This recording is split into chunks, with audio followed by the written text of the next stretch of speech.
Friends, this book has three authors.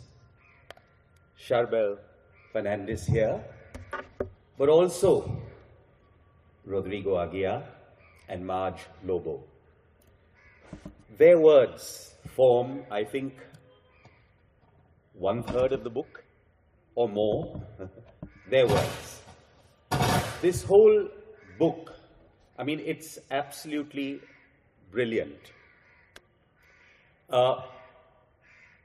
Writers of fiction struggle to use this device, telling a story through letters.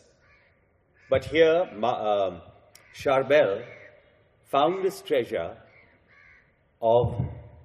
trove of letters between her parents. She saved them. Many of them, she says, had got eaten by white ants. But whatever she could save, she's told this entire story through these letters. And then she fills in the blanks and, builds it around. Any of us would be lucky to have one parent who's a good writer. Sharbelle has both her parents who are good writers, and you can well see where she gets her talent from. These letters are not all serious letters. I mean, some of them relate to petty matters, trivial affairs. Some of them are weighty. Some of them deal with politics, with their personal feelings for each other, neighbors, friends.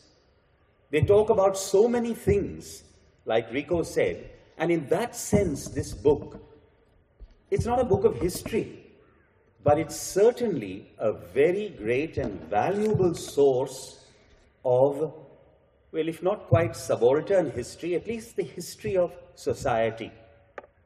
Because there are primary sources. It's not what Sharbelle feels. It is what people who lived through those events wrote at that time in 1953, 54, 55, 56.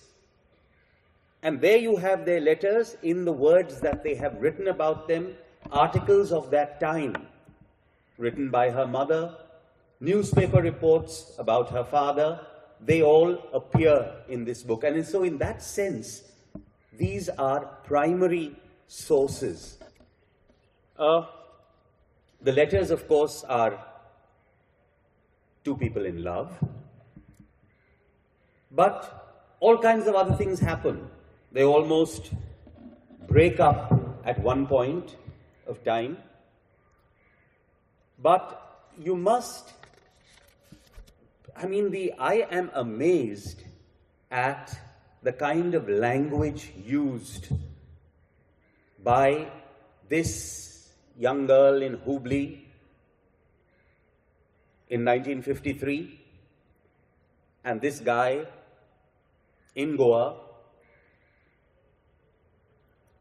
Portuguese-speaking parents, and yet the quality of the English and the courage to write what they wrote. Like, for example, I want to just give you some examples of their writing. Rodrigo was not just a writer. He was an announcer on radio, all that you've heard, but he was also a poet. And more than a dozen of his poems are included in this book. But just an example of his prose.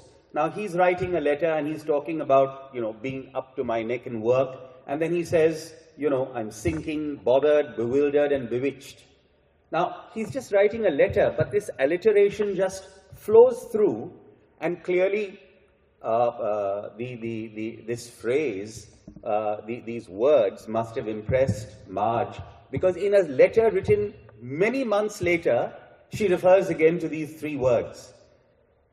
And Rodrigo says somewhere else, that's not a bundle of joy, but a parcel of paradoxes. I want to read to you just 4 lines of a poem. All his poems, many of them are wonderful. Some of them rhyme, some of them don't. But 4 lines from a poem that he wrote called Nova Goa Nights. That's basically Nights in Panjim. And he wrote this in 1952, just 4 lines. This is not a rhyming poem, but look at the language. 0 hour. Midnight is snugly enveloped in its ebony nightgown. Sleepy silence reigns supreme on the streets, stretching as far as ear range. Darkness drops a plastic mantle of mystery over the drowsy city. It's a very long poem, 3 pages, but I've just read you 4 lines to tell you the kind of quality that of his writing. That's Rodrigo's writing. But Rodrigo's style is, more conservative. He uses phrases like keeping it in abeyance, but none has yet come forth.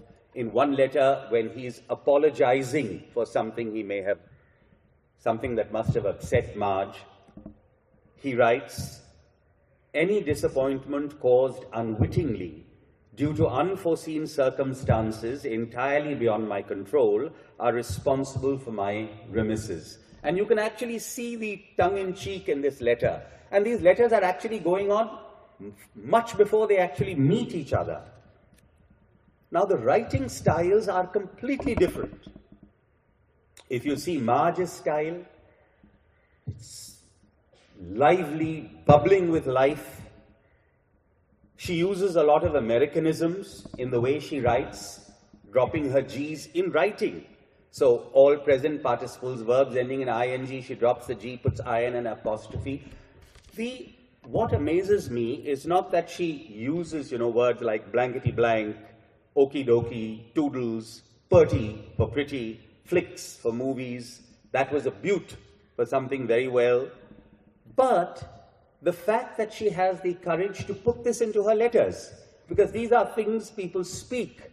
But when you write, you tend to be a little more formal. Any school teacher would have drilled this out of you. But this is what she's writing. These are words that she uses in her letters. And then the puns.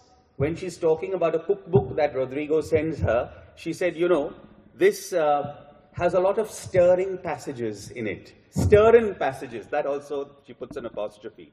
And then when she's talking to him, she says, when his mother is away out of Goa and he has to look after himself like a bachelor, she says, I hope you're keeping the home fires burning and the pots a-boil.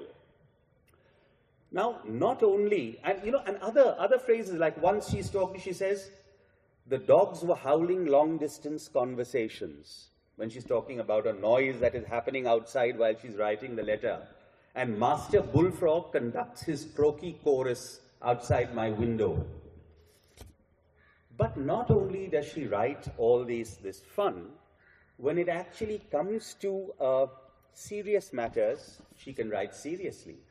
For example, when she turns down Rodrigo's proposal of marriage, Rodrigo, like a very good gentleman, writes to Marge's mother, Lillian, I think her name is, and says, whatever he says, that letter is lost, but he asked for Marge's hand in marriage. Marge decides she doesn't want to marry him, and she writes back.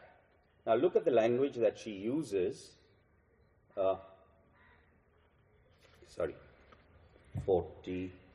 51, yes. In the letter, she's writing something to him. Rodrigo, I think Mum has made you understand just how you stand with me.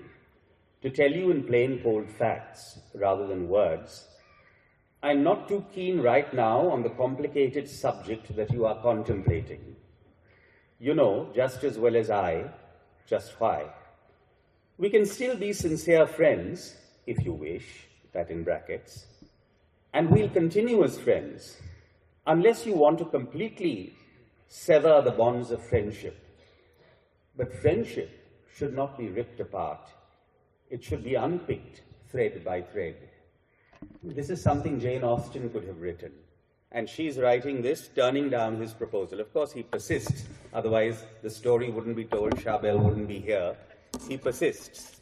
And there are happy things that happen. Both of them were not only accomplished writers, but Rodrigo and Marge were great musicians. Rodrigo was a songwriter The lyrics of some of his songs are here. The music, I don't know whether Sharbelle has been able to find or whether Velma will be able to find them in the archives. The music is lost. In some cases, he composed the music. In some cases, particularly Marge too used to write songs, but she would use the music of an existing song and change the words. But Rodrigo was also a drummer. He played the mandolin and he played the violin. Marge played the piano, the guitar, the mouth organ, and the tambourine. So you can imagine the influence of music in their relationship, and that is why, as Rico reported, there is one letter in which there are 80 song titles to describe the letter. Marge writes that. And it's not a fun letter. It's a serious letter.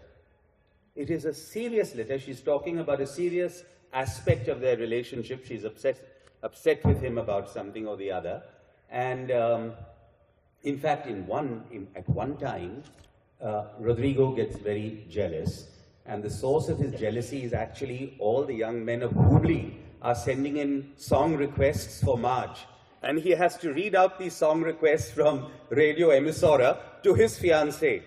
And then he hears from somewhere else that she's gone for a dance. And so he very delicately writes to her and said, I hope you enjoyed that dance, which you didn't tell me about. And then he must be going on to say something. And she's so upset with him. And she writes back saying, you know, you're criticizing everything about me, and I think you should stop writing to me. And then she's trying to explain things, and then she says, it's so difficult to make you believe. Before I can bring belief to you, the bronze lions of Trafalgar Square will get up and eat hot cross buns. I mean, I thought that was absolutely amazing. Anyway, I really won't go further, but another phrase, you know, struck me when she says, you know, there are kisses dipped in danger, aflame with embers of deep regret. I tried to look it up. I thought it was a quote. I don't know. But I tried to look it up on the net, and it just says this is not a quote. It means she's actually written that. And one letter, again, she puns on rap when she writes the end. I think I need to wrap this letter up now.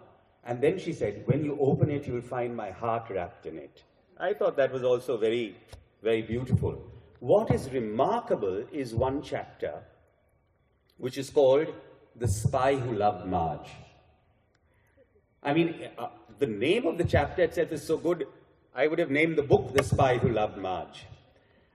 It's fascinating because Rico has already told you something about it. It is really a piece of history. It describes in great solid detail, and this is not what Sharbelle is saying. This is what Marge says in her letters. She describes how she has to go to Bombay for this interview with Ashok Mehta, what happens in the interview, what they say, what he says, what she says, what happens when she gets back to Hubli. And one very interesting thing, you know, Rodrigo actually writes to her, had written to her about giving a list of 10 Portuguese songs which she may like to listen to.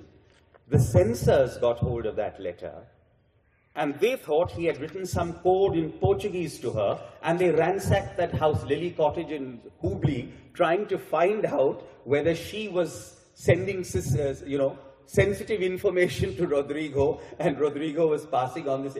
It's hilarious. And one part of the thing that she even says in that letter when she's having this interview with Ashok Mehta, and he says to her, you know, if you go to Goa, you won't be able to come back, because then we'll never give you a visa to come back to India, and you'll have to go alone. We won't send your family, this, that, and whatever. And supposing he doesn't marry you, what will you do? She gets so upset, and she writes that in her letter. This chit of a girl tells Ashok Mehta, whom Rico tells us is Vijayalakshmi Pandit's son-in-law, she said, are you conducting an official inquiry, or are you prying into my love affairs?